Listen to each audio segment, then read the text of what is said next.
छी मिथिला के छोरा तू भोजपुर के छौड़ी। हम छी मिथिला के छोरा तू भोजपुर के छौड़ी।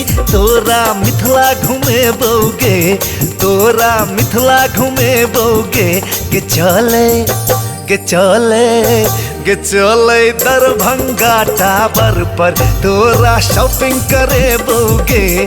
चले दरभंगा टावर पर तोरा शॉपिंग करे बोगे।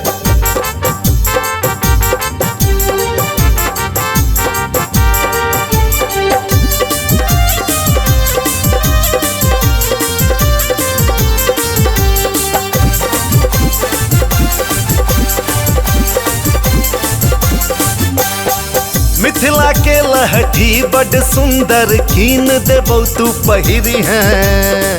माँ सीता के जन्म स्थली पुनौरा धाम घूमी अभी है।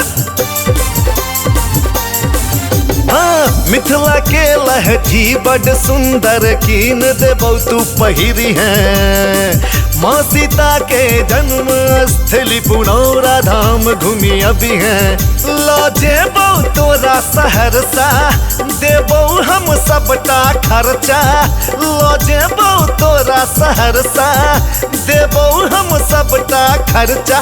कोसी में बोटिंग करी है गे, कोसी में बोटिंग करी है गे के चले के चले के चले दरभंगा टावर पर तोरा शॉपिंग करे बोगे। चले दरभंगा टावर पर तोरा शॉपिंग करे बोगे।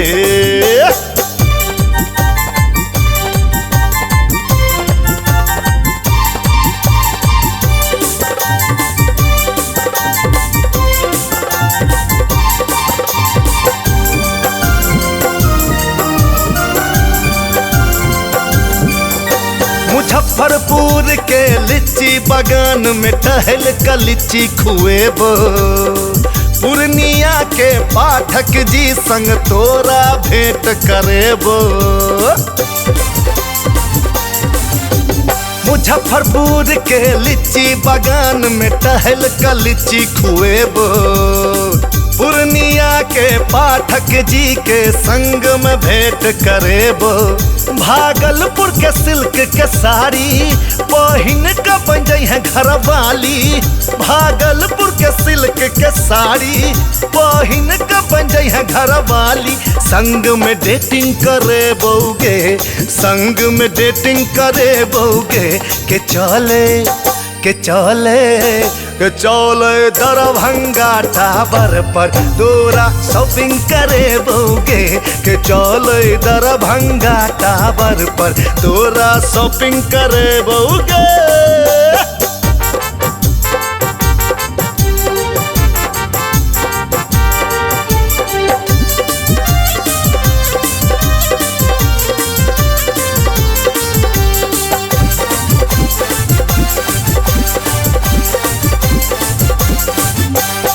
बेगूसराय शहर में तोरा कीन देबो हम झुमका।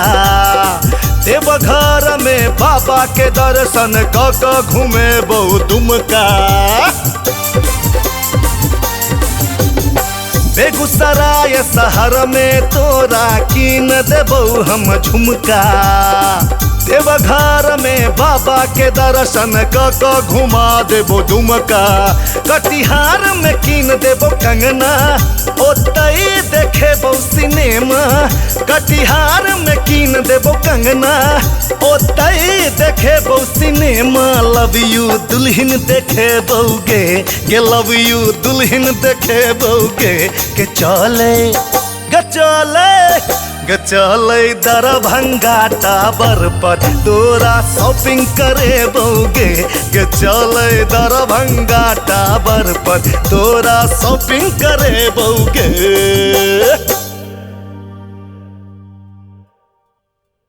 सब्सक्राइब करू विजय एंटरटेनमेंट चैनल के आ घंटी के निशान के जरूर दबाओ हमरा सबक वीडियो सबसे पहले देखबाक।